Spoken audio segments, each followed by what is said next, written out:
ॐ पूर्णमदः पूर्णमिदं पूर्णात् पूर्णमुदच्यते पूर्णस्य पूर्णमादाय पूर्णमेवावशिष्यते। ॐ शान्ति शान्ति शान्तिः। शङ्करं शङ्कराचार्यं केशवं बादरायणं सूत्रभाष्ये कृतौ वन्दे भगवन्तौ पुनः पुनः। ईश्वरो गुरुरात्मेति मूर्तिभेदविभागिने व्योमवद्व्याप्तदेहाय दक्षिणामूर्तये नमः। श्री दक्षिणामूर्ते नमः। गुरु गोविंद दोनों खड़े निकांखिरा गोपाय परिहरी गुरु आपने गोविंद यो बताए। श्री गुरु चरण सरोज निज मन मुकर सुधारी वर्ण रघुवर विमल जशु बोधायत बरता। बोधहीन तन जानके सुमरो पवन कुमार बलबुत विद्या देहु मोई हरहु कलेश्वरी का। श्यावर रामचंद्र की जय पवन पुत्र हनुमान की जय उमापति महादेव की बोलो वैष्णव संतन की जय। श्री कृष्ण गोविंद हरे मुरारी हरे नारायण वासुदेवा। श्री कृष्ण गोविंद हरे मुरारी श्री नारायण वासुदेवा। श्री कृष्ण गोविंद हरे मुरारी श्री नारायण श्री कृष्ण गोविंद हरे मुरारी श्री नारायण वासुदेवा। श्री नारायण वासुदेवा। नारायण वासुदेवा। श्री नारायण वासुदेवा। श्री कृष्ण गोविंद हरे मुरारी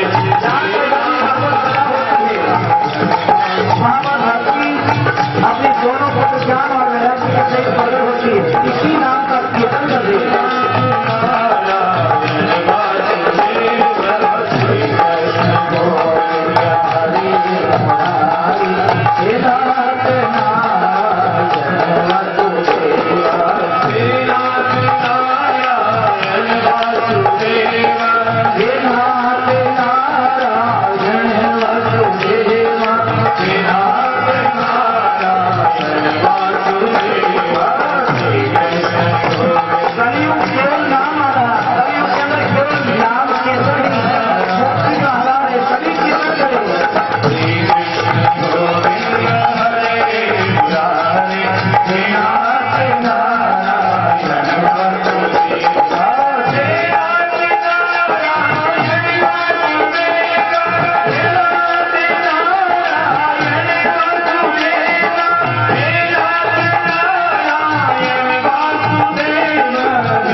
प्रकार से सेवा करने लगा।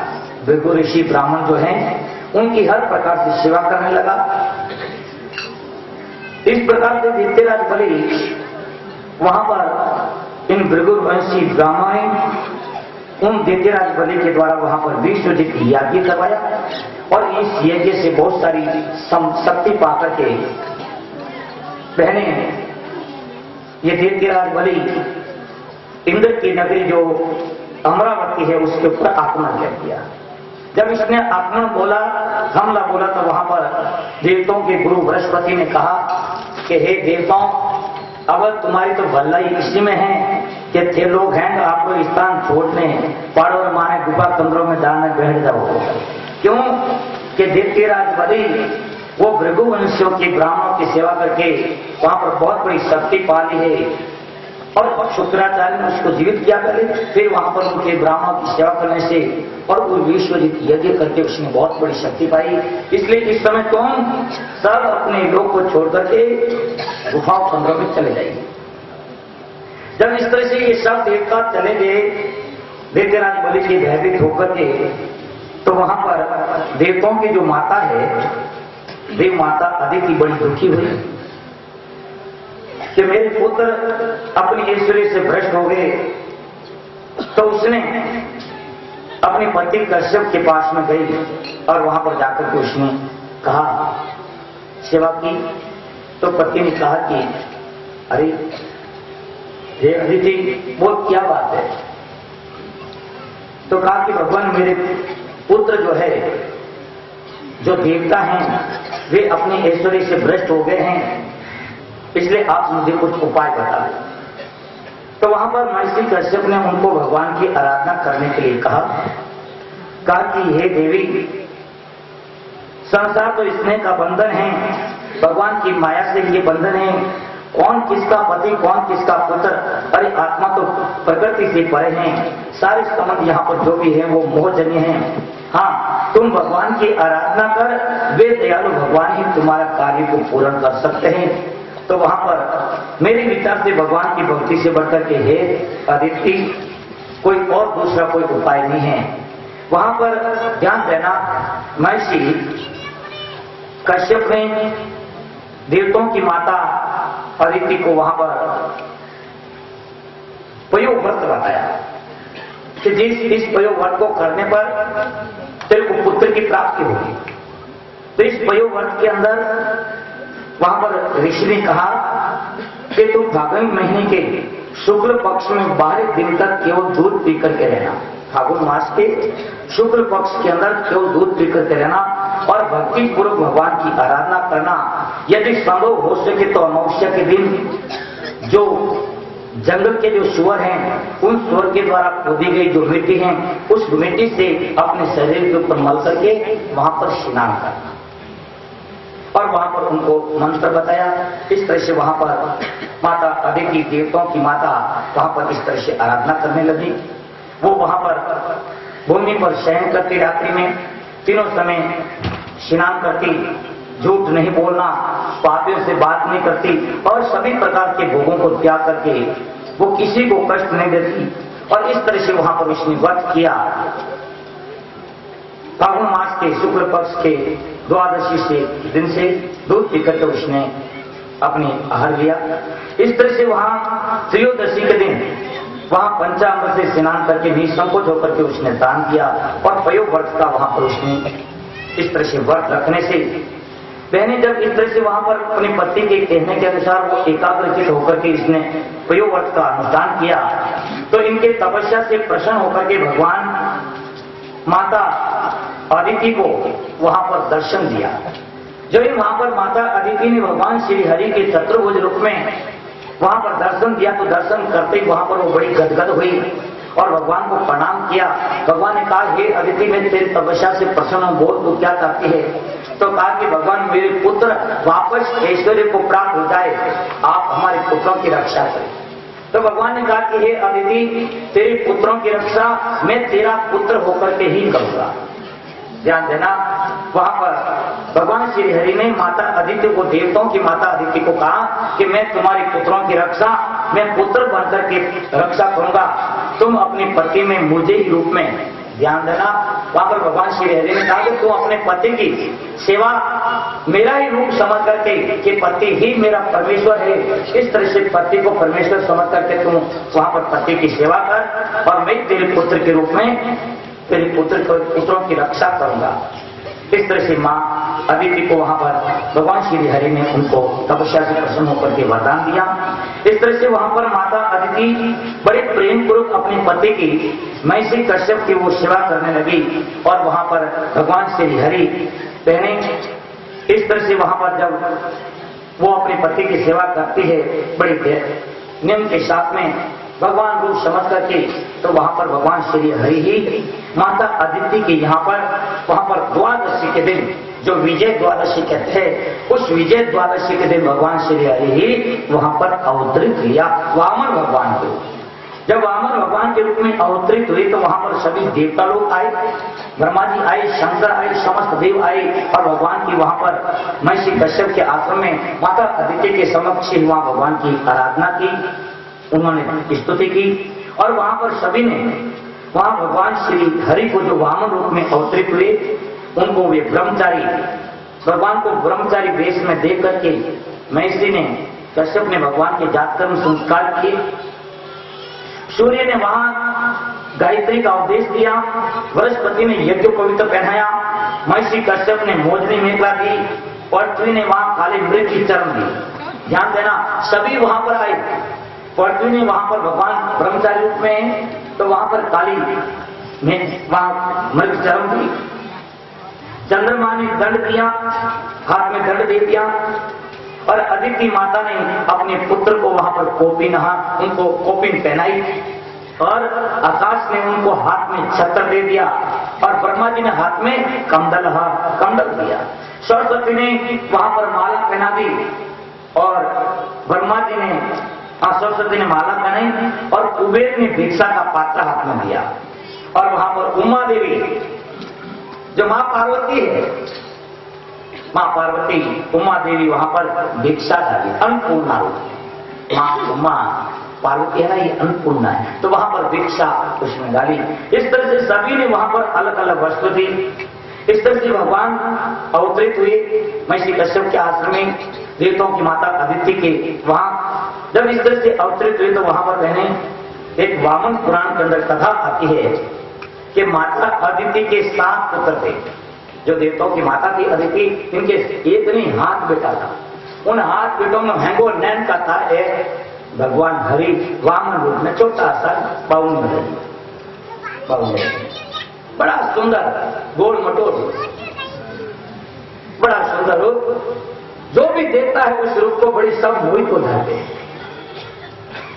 इतना, और मां सबसे छोटा था तो मां सबसे ज्यादा उनसे लाड प्यार करती थी, दुलार करती थी। मां क्या करे, जो भी देखता वो सब उनसे दुलार करते थे। भगवान का रूप है।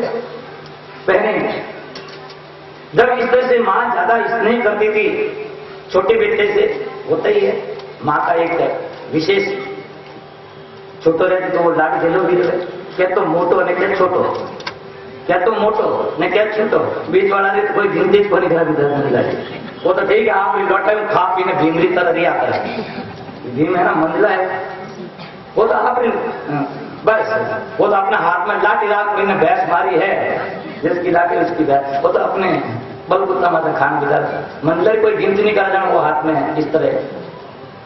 क्या तो मोटो ने क्या छोटो, वो है लाड जला गया। तो वहां पर माता अदिति के 7 पुत्र थे, उसमें सबसे छोटे थे ये। छोटे थे तो ज्यादा स्नेह करते थे, वैसे बड़ी सुंदर थे, मनमोहक थे। तो जब ज्यादा स्नेह माता करती थी तो वे 6 भाई था, वे तीनों ईर्ष्या करने लग गया कि वो जदयू वो वामन आयो, जदयू आ मां अपनी चिंता करनी छोड़ दियो, अपन से नहीं तो दुलार करती, नहीं स्नेह करती और नहीं खाने पीने को बराबर देवे तो है, परंतु ज्यादा उन वास्ते दे, माखन भी दे तो है, माखन खिलावे सब, परंतु उन वास्ते विशेष अलग दाल में रख दे, अलग धुंधा रखेंगे। वो भी होती चीज बंटवारा करने के बाद भी उनको ज्यादा मां छुपाए उन वास्ते ज्यादा, ये पता चल गया उनको भाइयों को जब इधर पता चल गया तो वे कोई भी चीज खाने पीने की होती तो वे 6 जना वहां पर माता से झगड़ा करते कि नहीं तुम मोने सामने है बंटवारा कर, सब वे सामने बंटवारा कराते, झगड़ा करके बराबर का हिस्सा वो करवा देते, परंतु भगवान वामन चटोकड़ा जोड़ा मारा लाडला, अब उनसे रहा नहीं जाता। तो परंतु भगवान ऐसे ऐसे अपने भाइयों से मीठी मीठी बातें करते, बड़ी मीठी मीठी बातें करके सारा उनका हिस्सा खा लेते, सारा हिस्सा उनका भी खा करके फिर उनको भाइयों को पता चला अरे ये तो अपना भी हिस्सा खा गया। ऐसे थे। जब देखा एक दिन नहीं, रोज की बात लगी, उन भैया ने देखा कि अपन खूब योजना भी बनाते, परंतु ये तो बड़ा वाकपटु है, बातों करने में बड़ा चतुर है, ये तो इस तरह से रहेंगे तो अपनी तो बड़ी दुर्दशा हो जाएगी। उन्होंने कहा कि अम्मी ने तो ऐसा करो कि नहीं रे बॉस नहीं बाजे कोई बंसुरी और रेज को नहीं तो माए ने कोई खिलाड़ी ना, और रेज को नहीं तो अपन कोई मीठी मीठी बातों कर अपन खा दीजिए। इन्हें एक उनको वामन को कहा भैया कि अपन गंगा स्नान करने को चलते हैं, उनको गंगा स्नान करने के लिए ले गए।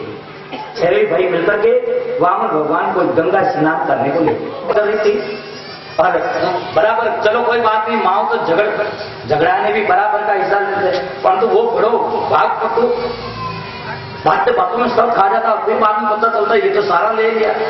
इसलिए सदैव के लिए उनसे पिंड छुड़ाने के लिए उन भाइयों ने उनको गंगा स्नान का बहाना करके ले गए और गंगा जी में उनको धकेल दिया।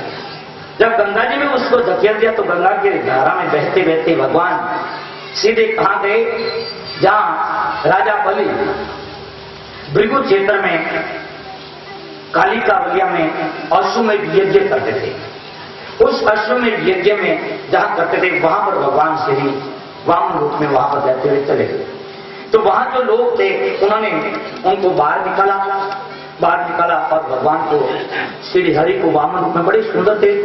इस साला में जो ही भगवान श्री हरि वहां पर गए, एकदम राजा बलि देखकर अरे इतना छोटा सा बालक ब्रह्मचारी रूप में, हाथ में कमंडल छत्र लिया हुआ, दीक्षा का पात्र लिया हुआ, जनेऊ धारण की हुई, मृग चरण का आसन गले में काक में दबाया, इतना सुंदर ये ब्रह्मचारी ब्राह्मण कहां कैसे आया। आज मेरा वो भाग्य है कि यज्ञ के अंदर इस तरह का तेजस्वी ब्राह्मण, बड़ा तपस्वी ब्राह्मण मेरे यज्ञ में आया। राजा बलि बड़ा आकर्षित हुआ, प्रभावित हुआ।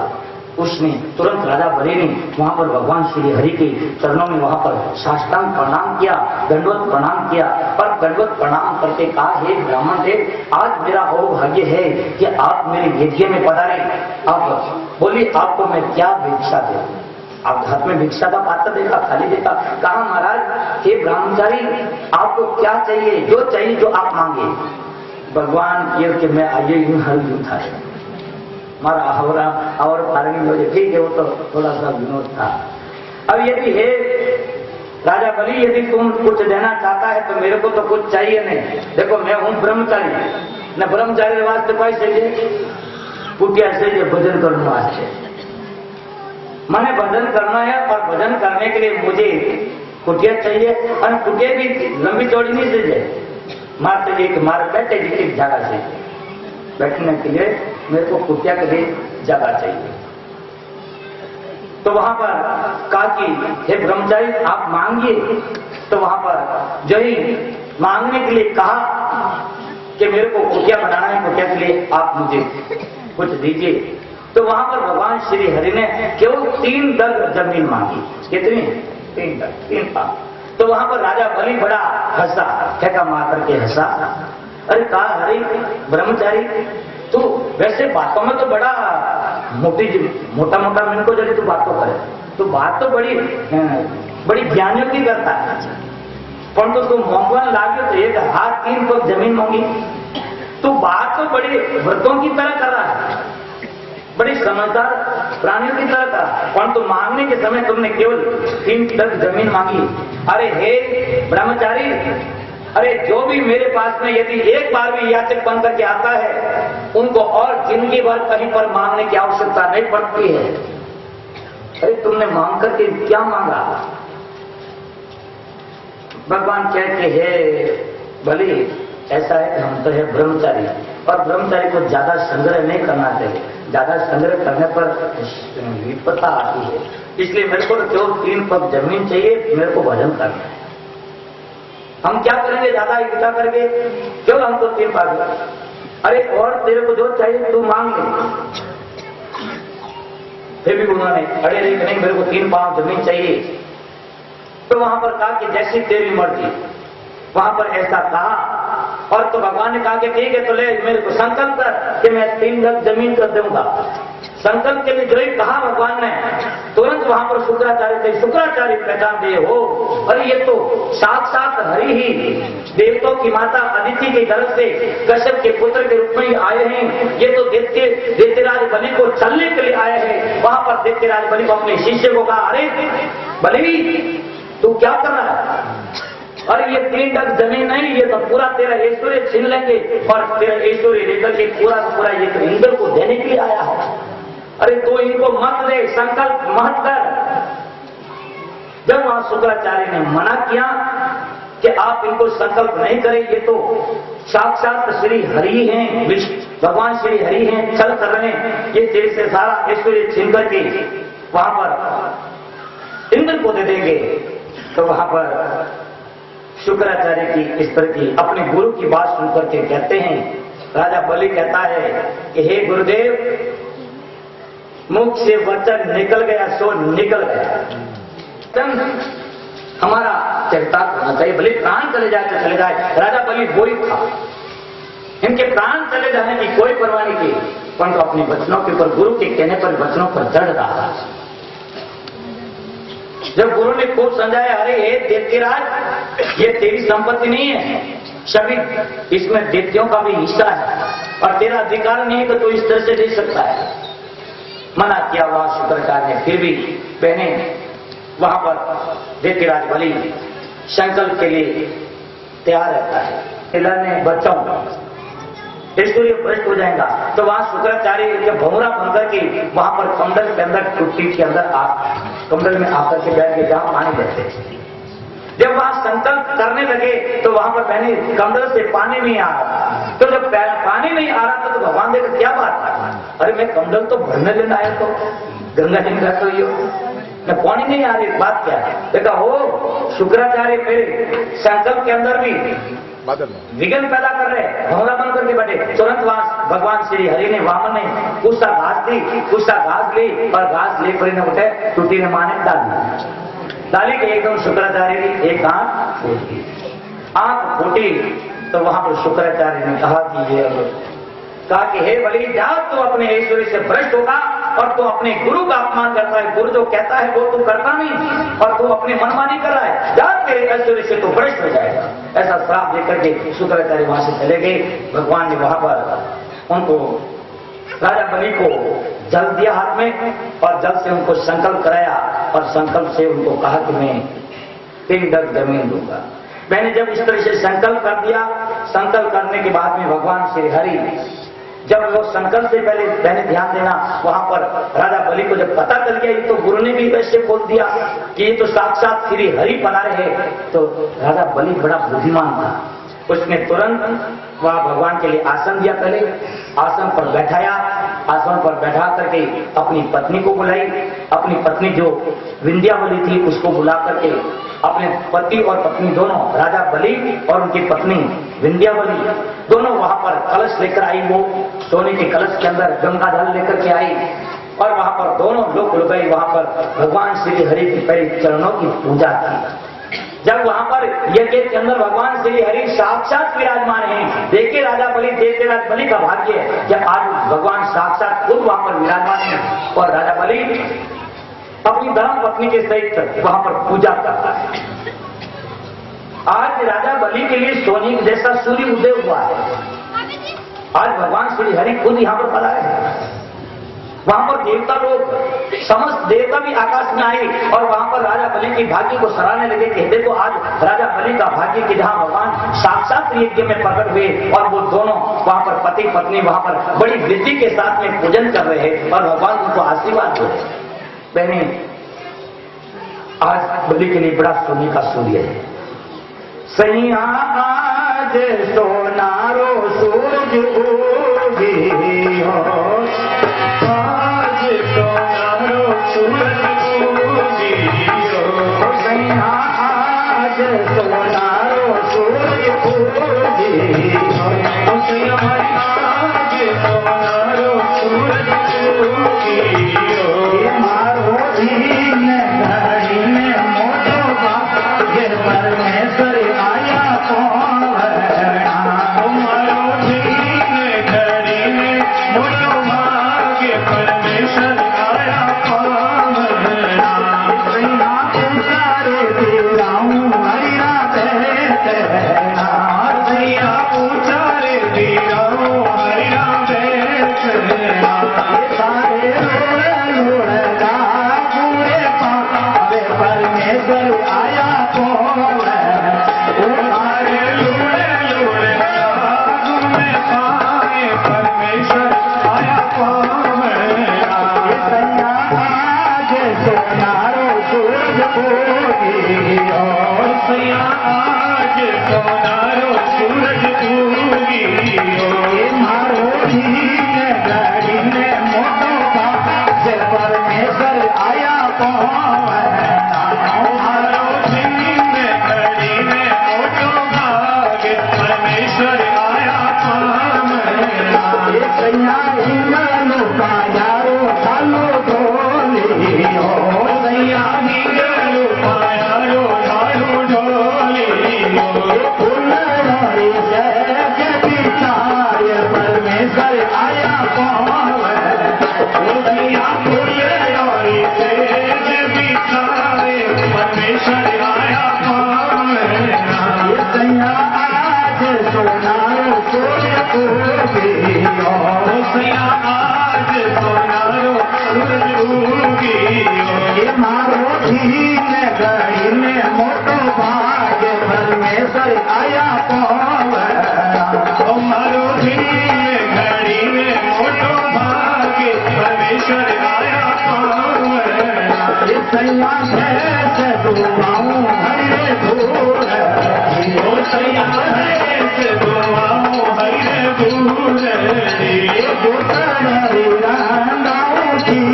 परमेश्वर आया पावना, परमेश्वर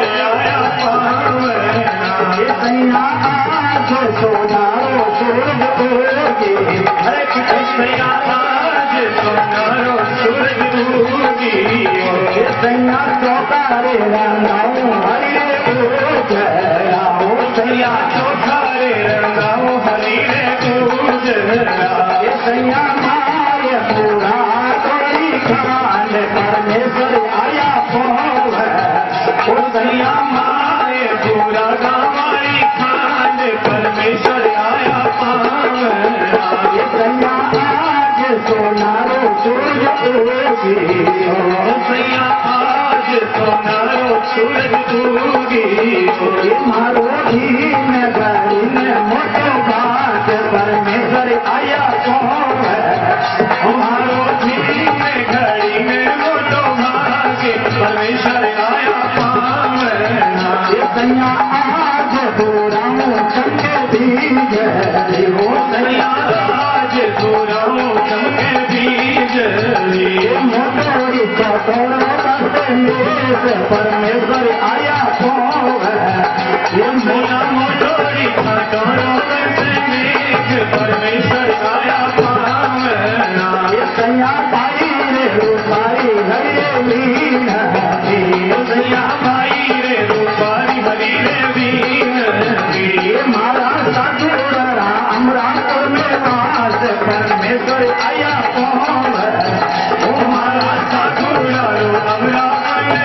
आज परमेश्वर आया पावन आज सोनारो सूरज उगियो आज सोनारो सूरज उगियो मारो दीन कठिन बोलो आगे परमेश्वर आया पावन मारो दीन कठिन बोलो भागे परमेश्वर आया पावन मारो दीन कठिन बोलो भागे परमेश्वर आया पावन परमेश्वर आया पावन परमेश्वर आया पावन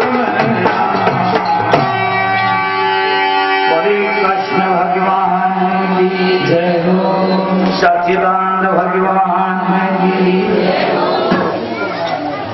जो छोटे रूप में थे उन्होंने धीरे धीरे अपना शरीर बढ़ाया और इतना विराट रूप धारण किया कि उन्होंने एकदम राजा बलि देखता रह गया और एक पांव से पूरे आकाश को नाप लिया और दूसरे पांव से पूरी पृथ्वी को, और अब तीसरा पांव रखने के लिए कोई जगह नहीं रही। तो भगवान ने कहा पदामी त्रीणी दत्तानी भूमि महीयत्वय असुरः द्वभ्याम कांता मही सर्वा प्रीत्यम उपकल्पया। से पूरी पृथ्वी अब तीसरा पांव में कहां रखो? तुमने अभी अभी जो संकल्प किया कि मैं 3 डग जमीन दूंगा, बताओ तीसरा पांव कहां रखो? यदि तू अपने संकल्प के अनुसार यदि कार्य पूरा नहीं करता है तो तेरे को नरक में रहना पड़ेगा। तुम्हारे गुरु ने भी तुम्हारे को नरकवास का अनुमोदन किया है। तुमने मुझे कहकर धोखा दिया कि हे दैत्यराज, तुमने मुझे कहकर के धोखा दिया है कि मैं 3 डग जमीन दूंगा। जब इस तरह से भगवान ने वहां पर कहा श्री हरि ने, तो वहां पर दैत्यराज बलि कहता हे भगवान आप चिंता नहीं करें। हे विष्णु, आप मेरी बात को असत्य नहीं समझे, मैं अपनी बात को सत्य कर रहा हूँ, आपको धोखे में मैंने नहीं डाला। हे भगवान, मैं अपने वचन को सत्य करूंगा, मैंने आपको धोखे में नहीं डाला है।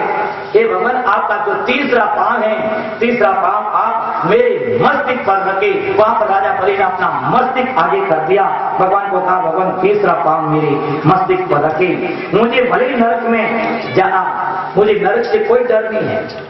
देखो राजा बलि बहुत सुंदर बात कही कि भगवान मुझे और किसी से डर नहीं है, मुझे नहीं तो नरक से भय है, नहीं दरिद्रता से। दरिद्रता मतलब सारा ऐश्वर्य मेरे से जा रहा है, फिर भी मुझे कोई डर नहीं है। केवल मैं डरता हूं तो अपकीर्ति से डरता हूं। जगत के अंदर मैंने ध्यान देना, अपकीर्ति से बढ़कर की कोई नहीं होती। तो राजा बलि कहता भगवान मैं नहीं तो नरक से डरता हूं और नहीं मैं ऐश्वर्य से जो हीन हो रहा हूं, मेरा सारी ऐश्वर्य जा रहा, मैं दारिद्रता से भी भयभीत नहीं। केवल मैं यदि डरता हूं तो मैं अपकीर्ति से डरता हूं। भगवान आपके द्वारा दिया गया दंड मेरे लिए हितकारी है। हे भगवान, आप शिव करके मुझे श्रेष्ठ शिक्षा ही देते हैं, क्योंकि दैत्यराज बलि को बड़ा अभिमान था, बड़ा दानी होने का, कि मेरे जैसा कोई दानी नहीं। इसलिए उनके दान देने का जो अभिमान था, उस अभिमान को भी तोड़ना था। इसलिए दैत्यराज ने कहा भगवान आपका द्वारा जो शिव करके जो मुझे शिक्षा दी वो श्रेष्ठ है, वो शिक्षा ही है। जब हम धन बल आदि से मद के अंदर अंधे हो जाते हैं तो भगवान आप हमारी सारी वस्तुओं को छीन करके हमें नेत्र दान देते हैं। जब इस तरह से वहां पर बहने वो मस्तिष्क आगे कर दिया, राजा बलि वहां पर मस्तिष्क कर देता है। भगवान जो ही तीसरा पांव उनके ऊपर रखने के लगते हैं, जो ही रखा एक वहां पर प्रहलाद पधार जाते हैं।